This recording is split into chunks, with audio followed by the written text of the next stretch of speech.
buenas tardes a todas y todos y bienvenidos a la clase final del curso de Gestión y Transformación de Conflictos Socioambientales organizado por la Comisión Andina de Juristas con el apoyo de la Fundación NEST. Esta es nuestra última clase del curso que iniciamos en septiembre de este año y en esta oportunidad tenemos el placer de contar con la presencia del doctor Diego García Sayán, quien es el director general de la Comisión Andina de Juristas y a su vez el presidente saliente prácticamente, ¿no?, de la Corte Interamericana de Derechos Humanos, a quien le damos la más cordial bienvenida. Doctor Diego, bienvenido. Muchas gracias y mi saludo a todos los participantes, los y las participantes de los distintos países andinos y en los cuales la mayor parte son de Ecuador y de Perú. Muchos de ellos y ellas integrantes de instituciones públicas, trabajadores en empresas privadas, mineras y petroleras, de manera que gente que está muy cerca de los temas que se han trabajado en este curso, para quienes todo esto tiene una utilidad profesional y cotidiana muy grande y no solo académica. Pues así es, y nosotros dentro de este curso, como hemos conversado, trabajado con todos ustedes a través de casos sobre qué es un conflicto socioambiental, cuáles son las distintas dinámicas, experiencias positivas en el manejo y gestión de conflictos, para luego terminar un caso que seguramente mezcló elementos de conflictos sobre pueblos indígenas en aislamiento voluntario y en contacto inicial, así como proyectos de exploración en reservas naturales, en este caso petróleo. Entonces hemos estado mezclando elementos que son problemáticos y que actualmente siguen siendo en el debate de nuestros respectivos países. Entonces, al hacer un análisis un poco del manejo, la gestión de conflictos socioambientales, ¿cuál podría ser un poco la perspectiva que nosotros podríamos ver, las lecciones de este 2013 frente a un 2014, que en algunos países ya empiezan a haber procesos de elecciones, que desde luego que eso va a volver a poner en la palestra política? Mira, indudablemente el escenario es complicado porque hay fuerzas en tensión, visiones que son contradictorias entre sí, como parte de lo que es el proceso normal en una sociedad democrática, y creo que en esa lógica tenemos que acostumbrarnos a ver cómo se manejan esas diferencias y no a pretender que desaparezcan del escenario, porque eso no va a ocurrir en un desarrollo democrático en nuestra región. Entonces sí saltan algunos temas que son particularmente importantes. Uno es el tema lógico de lo que es la tensión entre el interés por parte de los pueblos indígenas, de la preservación de su posesión y propiedad de la tierra y el territorio y de las condiciones en torno a ello, y por supuesto el interés que a veces es contradictorio de la sociedad, de instituciones públicas y privadas, de hacer un uso de parte de esos recursos naturales para procesos de exploración y de explotación económica o de obras de infraestructura. Entonces, si esto se maneja de manera congelada en función de magnificar los intereses en conflicto, probablemente abrimos un cauce en el que no haya una solución y no haya una salida para manejar esa contradicción. ¿Cuál es el camino? ¿Cuál es la solución? Sin pretender con esto insinuar una receta o una varita mágica, es en esencia el concepto del diálogo, el concepto de la participación, es decir,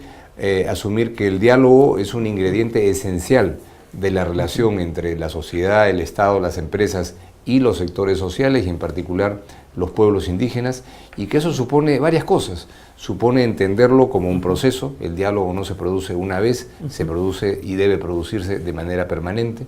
Supone, en segundo lugar, que haya información adecuada sobre lo que está ocurriendo y sobre cuáles pueden ser las perspectivas en el mediano y largo plazo. Cuando se ha pretendido en varias realidades ignorar esos componentes de un diálogo entendido como proceso, la gente se ha sentido sorprendida, se ha sentido, entre comillas, atacada, ¿no? Que de pronto aparecían una serie de máquinas y de técnicos que nadie les había explicado, con quien no habían establecido un proceso de consultas. Entonces, esto supone tener claros los procedimientos, tener clara una organización de las instituciones públicas encargadas de promover, organizar estos procesos de diálogo, lo que no es nada fácil, porque la mayoría de instituciones tienen sus centros en las capitales de departamento o de provincia. Estamos hablando de zonas muchas veces alejadas de los centros urbanos, de un Estado que necesitaría una presencia muy descentralizada y desconcentrada, que no es siempre la situación que hoy día se da en nuestros países. Pero sí creo que es una ruta que tiene que trazarse para que se vaya complementando lo que ya nuestros estados tienen como estados democráticos, en los que los gobiernos locales, regionales o departamentales y nacionales son fruto de un proceso electoral democrático, para que en el ejercicio de esa democracia haya una institucionalidad más eficiente, más participativa. ¿Existe eso ya en algún país? Probablemente no. Probablemente Colombia es el país en el que se han desarrollado más procesos de consulta. No estoy proponiendo necesariamente seguir a Colombia como ejemplo, pero sí es una experiencia que hay que utilizar, hay que intercambiar tecnología, qué cosa ha funcionado, qué cosa no ha funcionado, porque de lo que se trata es de que el proceso de diálogo no sea un proceso que lleve a la parálisis de los procesos de desarrollo y de los procesos de inversión,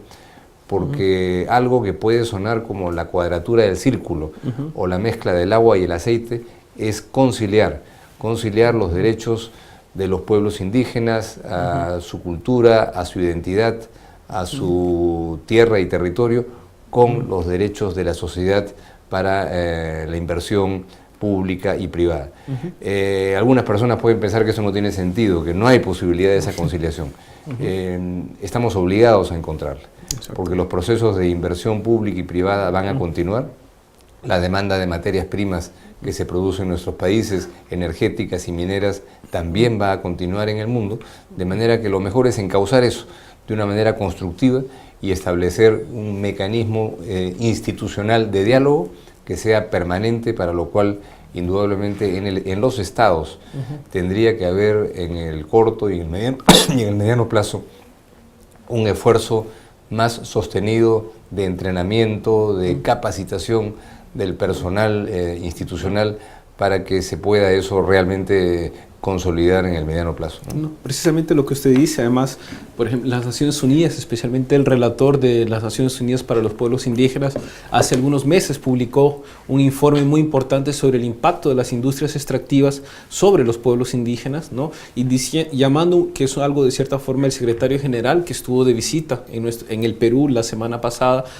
hacía la referencia que no hay proyecto de desarrollo sin sostenibilidad, y eso pasa por incluir a todos los actores en este proceso constructivo, ¿no? En el caso peruano sabemos que hay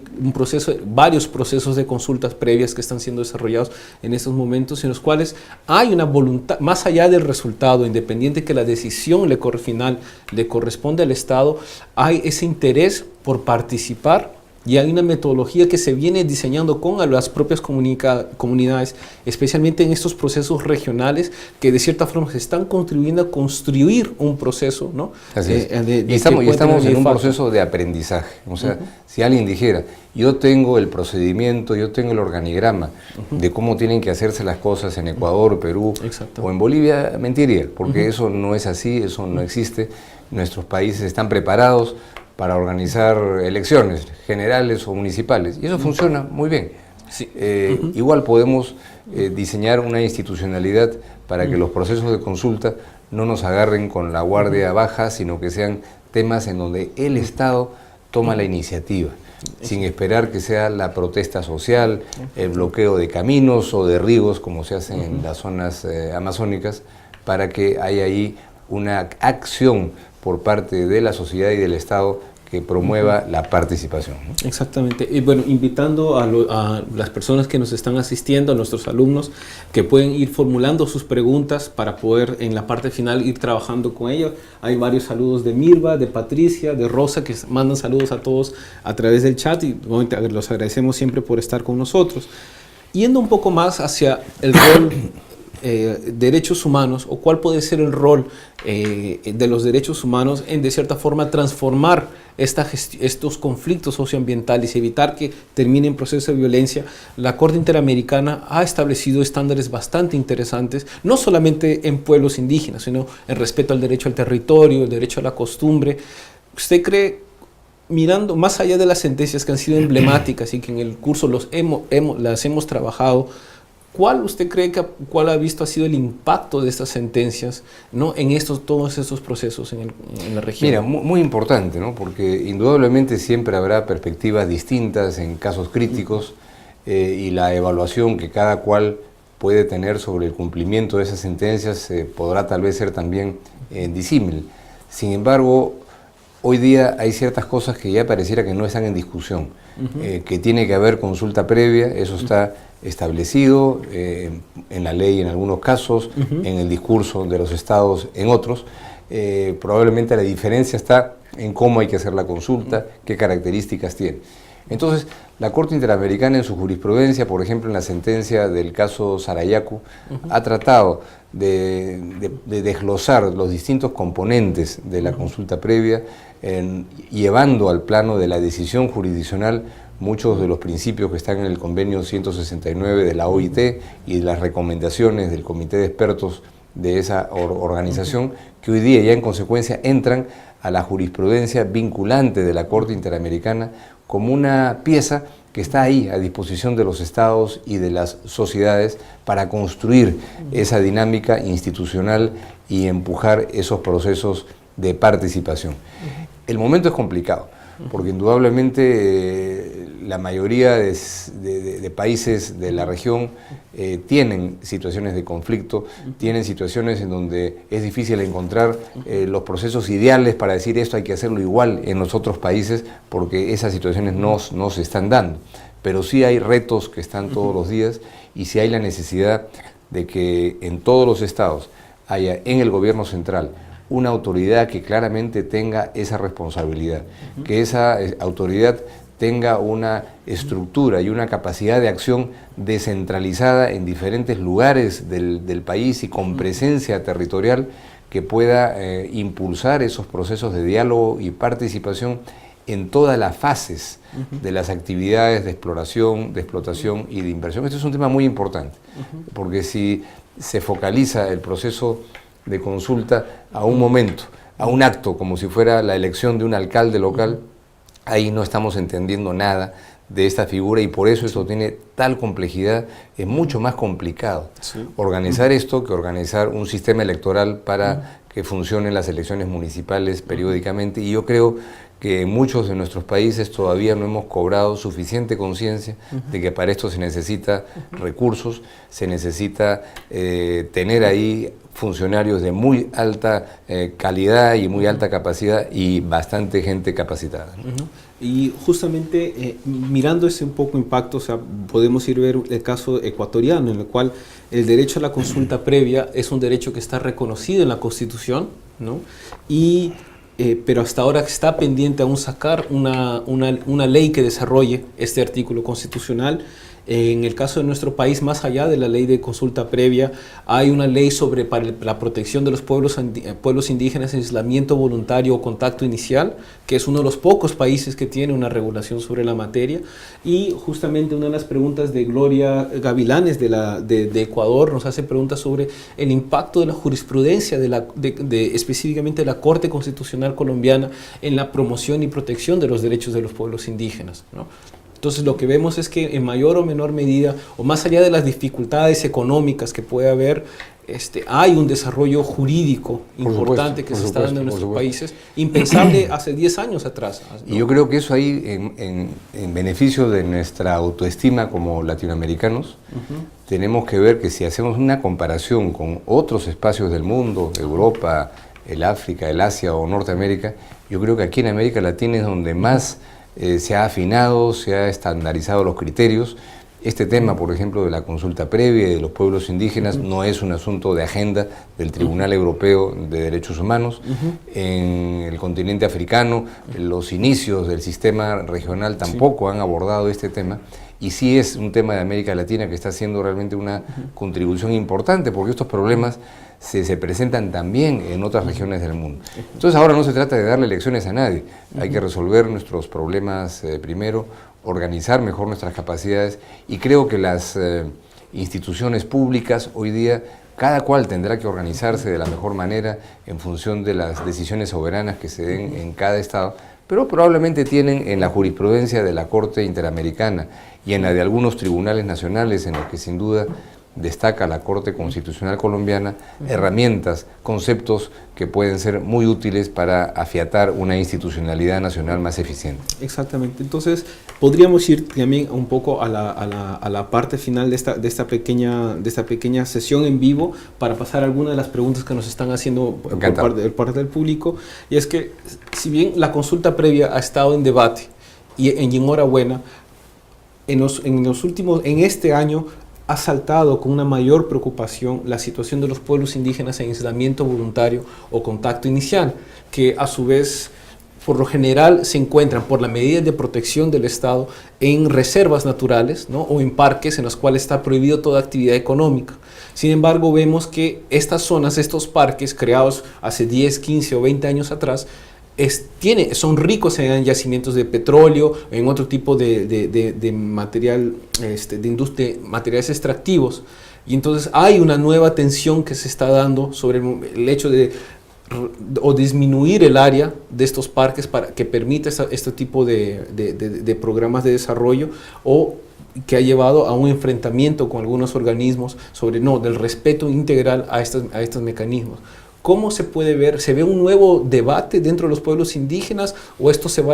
tiene que adoptar otro tipo de medidas? Bueno, en el caso de las decisiones y temas que hemos visto en la Corte Interamericana, no hemos tenido ningún contencioso de esa naturaleza, pero indudablemente el instrumental y las herramientas con las que habría que operar son diferentes. Habiendo algunas semejanzas obvias en lo que respecta a la necesidad de proteger el medio ambiente, la posesión de la tierra y el territorio, incluso el propio proceso participativo y de diálogo que funciona en principio con el conjunto mayoritario de los pueblos indígenas, en estos casos por las propias condiciones de aislamiento y de no contacto, es una contradicción en los términos. Hacerlo todo a través de un proceso sostenido y de consulta. De manera que yo creo que se requiere aquí mucho rigor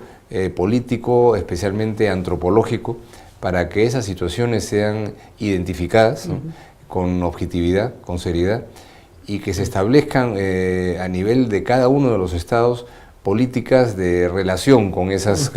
comunidades, con esas zonas, porque tiene que ser una forma diferente. Cuando se llega a una situación crítica extrema, en la que haya una aparente necesidad y urgencia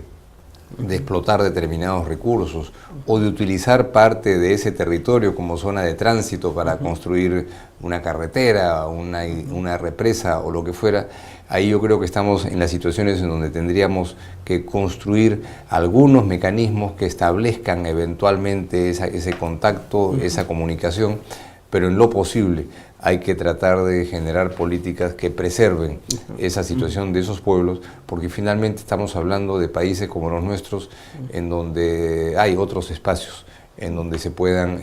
llevar a cabo proyectos de exploración y de explotación, pero admito que mi respuesta puede no ser enteramente satisfactoria porque el problema es de muy difícil manejo, porque se tendría que identificar muy bien, y eso algunos antropólogos lo tienen en sus estudios, pero a nivel oficial eso no está todavía establecido, cuáles son esas áreas, qué extensiones tienen, de qué cosa exactamente estamos hablando en concreto, para no especular sobre qué políticas hay cuando no tenemos todavía muy claramente identificado los recursos y la dimensión de la que estamos hablando. Si estamos hablando del 5% del territorio de un país, es un asunto de una dimensión distinta. Si estamos hablando del 0,1%, es otro tipo de reto y de problema que se nos plantea. Y precisamente sobre ese punto, es una de las preguntas que nos están llegando, es la incertidumbre sobre, más allá de la construcción de bases de datos o identificación de quién es o no indígena, es el número de personas que se consideran indígenas como tal, con el fin de poder desarrollar políticas sociales en la materia. Entonces, vemos como en gran parte de la región, si bien tenemos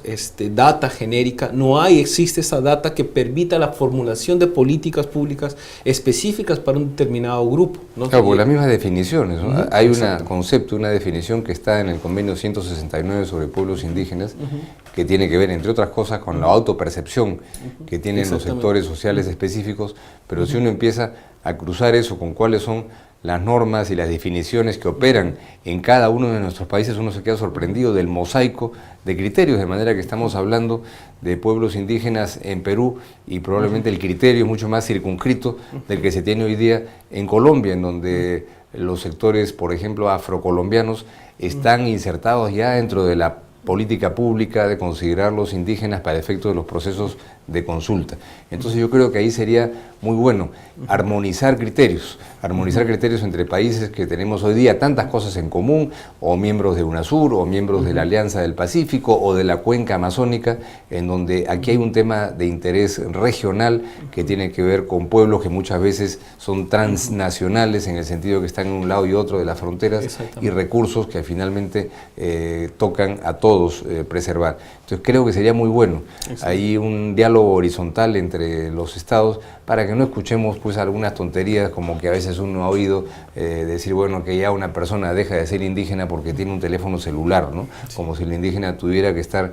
condenado a estar con taparrabo y con una pluma en la cabeza, y el momento que tiene un celular o tiene luz eléctrica en su casa ya deja de ser indígena, como si indígena fuera sinónimo de vivir en condiciones de miseria o de pobreza, ¿no? Exactamente. Entonces, para ir terminando esta clase en vivo, Rodrigo nos hace una pregunta que ha estado en debate constante durante este año, y es con respecto al cumplimiento de las sentencias de la Corte Interamericana, ¿no? Sabemos que por la parte resolutiva, las audiencias de supervisión de cumplimiento de sentencia han adquirido una gran importancia, y él menciona frente al caso ecuatoriano y el caso venezolano que denunció el tratado, ¿no?, la Convención Americana, cómo hacer, ¿no?, para asegurar el cumplimiento de estas sentencias, específicamente cuando trata de temas tan complejos como pueblos indígenas o grupos de especial protección en general. Mira, una fórmula no hay, pero yo creo que básicamente el panorama es positivo. Hay numerosísimas sentencias, muchísimos procesos de supervisión de cumplimiento de sentencias que están avanzando bien. Lo que pasa es que las sentencias de la Corte no son como las que tiene el Tribunal Europeo, que dicen hay responsabilidad o no hay, y que se pague una indemnización. Ahí es muy fácil hacer una estadística. Claro. Aquí hay procesos complicados que tienen que ver con titulación, con cursos, con procesos de desarrollo, con cambios de legislación, de manera que es un abanico de asuntos en donde lo que hay en general son procesos muy constructivos de diálogo. Hay algunos casos en donde, que no es ningún país andino, en donde hay un tema de territorios, en donde hay mucha lentitud en el cumplimiento de una, Surinam, hay mucha lentitud en el cumplimiento de un par de sentencias ahí. Y por supuesto el caso excepcional, y reitero, excepcional, de un país que lamentablemente se ha retirado de la Convención Americana de Derechos Humanos, pero que en paralelo tenemos un contingente enorme de países que no solamente están participando activamente en los procesos, sino que producen condiciones para tener audiencias muy exitosas de seguimiento de casos en territorios, como lo hemos tenido este año en Ciudad de México, en Medellín, o hace 4 semanas en Brasilia. De manera que hay un proceso en el que hoy día, tal vez destaco eso, la institucionalidad interna de los países está muy conectada a lo que ocurre, y no es un asunto ya que concierne pues solo a unas altas autoridades de las cancillerías de nuestros países, sino que involucra todo el aparato estatal. Entonces, y justamente este cumplimiento contribuye a los derechos humanos, y desde luego que contribuye de cierta forma a transformar o evitar que se vaya la violencia, los conflictos sociales que puedan darse. Yo creo que ahí es toda esta cantera, digamos, de conceptos que hay en la jurisprudencia de la Corte, cuando ya se viene insistiendo desde altos tribunales de nuestros países que debe cumplirse con el control de convencionalidad, es decir, que las autoridades judiciales nacionales tienen que guiarse no solamente por su constitución, sino también por la jurisprudencia de la Corte Interamericana. Se le da a las instituciones nacionales una fuerza adicional, una herramienta para que refuercen sus capacidades, que es una de las cosas muy importantes de este proceso que llamamos de diálogo jurisprudencial en nuestra región. Y finalmente, la última pregunta, que es muy amplia, pero igual la planteamos: el rol de las empresas en este marco. Mira, yo creo que ahí se está produciendo una transformación muy importante, ¿no? Porque de 20 años para acá, o 30, yo hice mi tesis como abogado sobre una empresa minera y el paisaje es totalmente distinto. Hay líneas, programas internos de políticas sociales que antes no existían. Nada, por supuesto, es perfecto, pero yo creo que las empresas y muchas empresas transnacionales han entendido que su propia viabilidad depende de una lógica de relación constructiva con los sectores sociales y que eso realmente está haciendo una contribución muy importante. Y a veces uno se sorprende